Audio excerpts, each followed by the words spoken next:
ముఖ్యమంత్రి గారు మేము అలసిపోయినామండి. మీరు పెట్టే అవమానం, ఈ వ్యవస్థలో మాకు జరిగే అవమానాన్ని, అన్యాయాన్ని చక్కదిద్దే స్థితిలో మీరు లేరు. కారణం ఏమిటో మీరే చెప్పాలి. దీనికి కారణం ఏమిటి?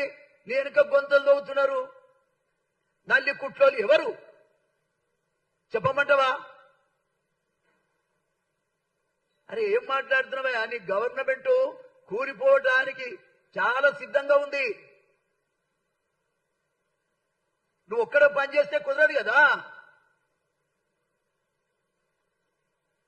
వర్గీకరణకు వ్యతిరేకంగా, వర్గీకరణ అయిన తర్వాత కూడా వ్యతిరేకంగా, దానికి ప్రభుత్వ నిర్ణయానికి వ్యతిరేకంగా మీటింగ్లు పెడితే నువ్వేమైనా చేయగలిగావా?